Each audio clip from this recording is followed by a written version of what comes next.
Hello everybody, welcome back to Screenstars and welcome to another PlayStation review. Today's review is for Crusader Kings 3 from Paradox Interactive, which is a medieval grand strategy game that was released to huge fanfare quite a while ago now on PCs, and it has now made its way to consoles. It's also available on Xbox, and in actual fact it is on Xbox Game Pass, which is a real bonus.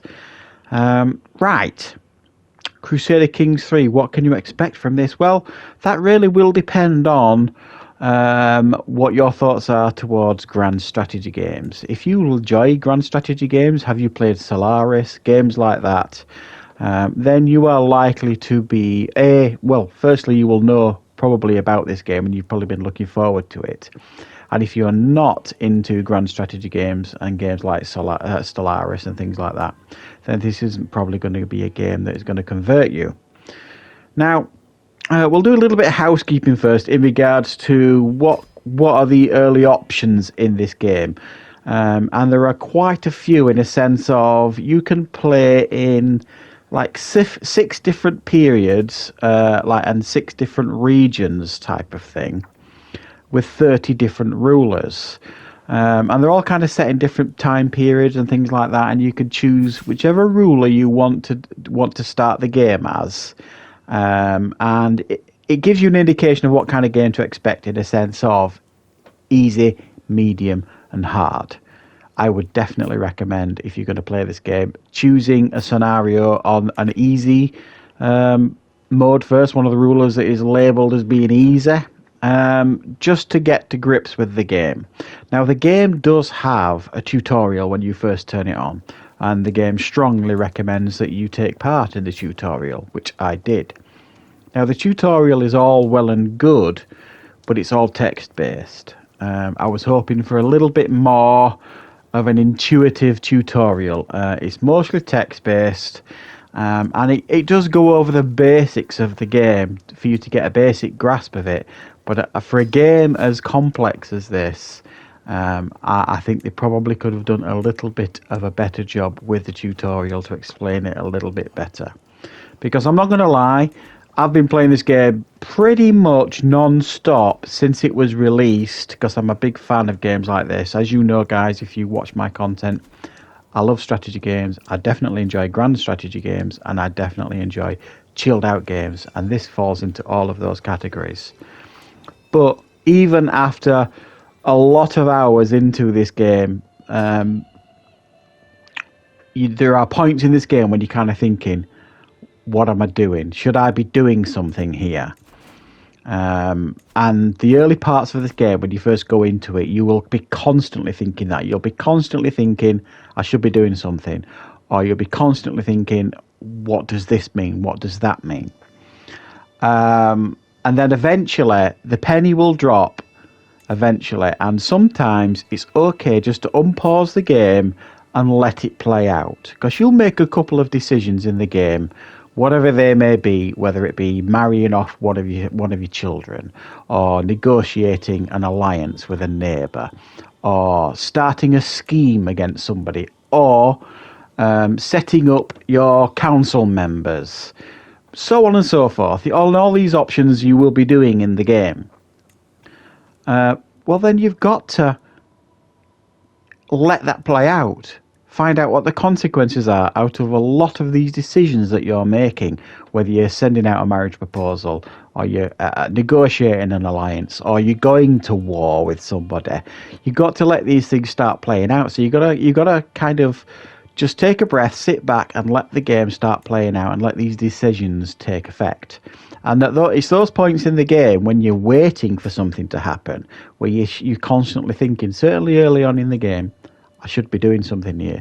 What shall I be doing next? And the best part about this game is it gives you hints. It gives you suggestions. As you can see here on the screen now, it gives you suggestions of what it thinks you should be considering doing in the game. Some of them you can't do because you don't have enough coin, for example, or you don't have enough crown, which is like, your respect, I suppose, within your kingdom.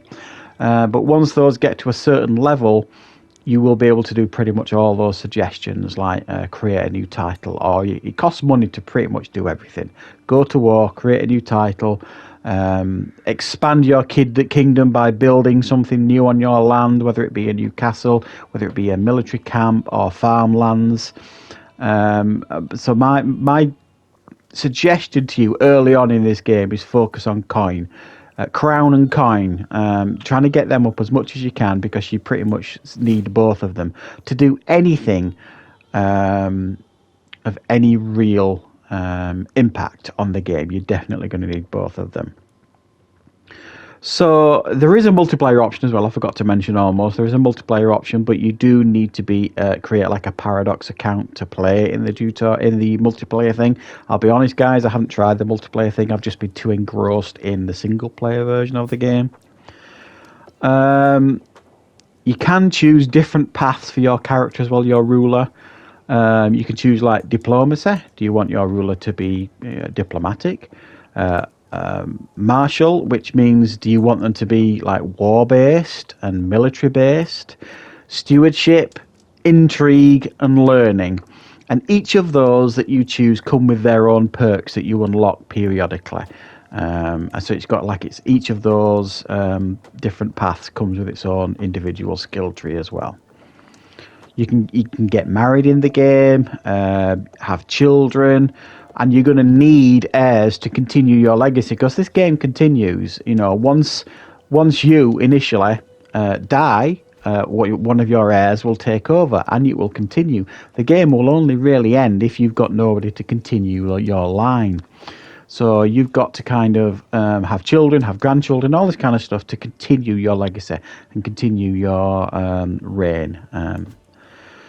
So again, as I mentioned earlier, you can make allegiances with your neighbours, or you can even scheme against them, or you can try and sway them in your favour, all this kind of stuff. And all this stuff takes time. Some of it can take 1 or 2 years to kind of do it. You can take a concubine, you can romance characters, all this kind of stuff, all behind your wife's back, if you want, and all that kind of stuff. And you can even plot to murder people as well on the game. If someone is like being a thorn in your side in the game, and they just won't respond to whatever it is you're wanting from them, you can plot to murder them. But be warned, it doesn't always work. Sometimes you'll get caught out, and that could lead to problems for you and your kingdom, basically.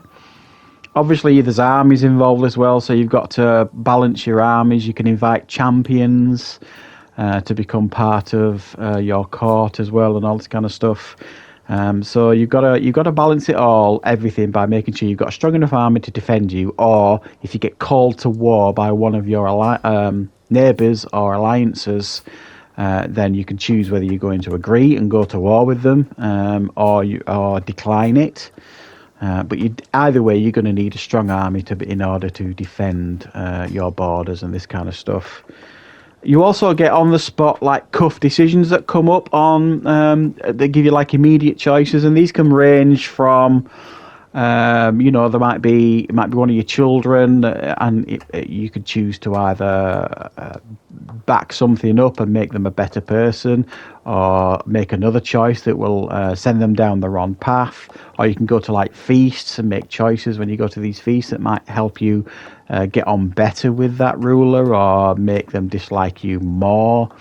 Or there's other choices that you can make that will end up with you getting a bit more coin in your kingdom and stuff. So these pop up fairly frequently, and they're a nice distraction in the game as well. It has been said, and I've noticed in a couple of the comments from the gameplay I put up of this the other day, a lot of people have said that they think the text is too small. I agree. I do think it is quite small, the text here, but I play these games and I'm quite close to my TV, because I've only got a reasonably small TV that I play on, but I sit quite close to it.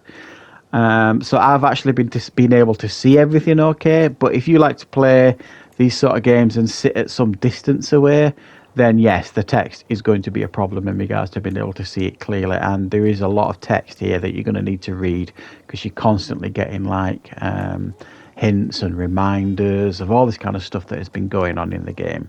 You can also speed up the time. You can pause the game, or you can speed it up I think it's got 5 levels of speed, so you can go as fast or as slow as you want. So I have to be really, really honest here, guys. I'm loving this game. Once I came to terms with this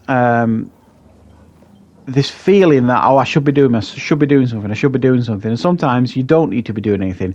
Just let the game play out and let your decisions that you've made come into effect, and then you will be notified when you need to make like a new decision, if that makes sense. If something else pops up that you need to get involved in, it's pretty good at giving you suggestions, hints and tips, and then eventually you'll start picking up everything that you should be doing in the game.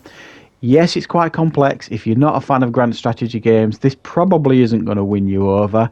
But I'm really, really enjoying this game. I have to say, it's really good, and it can take a real turn as well. You think you can be doing really, really well, and then you'll fall ill, or something will happen, or one of your children will die, and then you'll get really, really stressed, or a whole host of different problems can rise up. And so it feels, each time you play it, is a fresh experience, if that makes sense as well. So it's going to be very, very difficult to get bored when you're playing this game as well.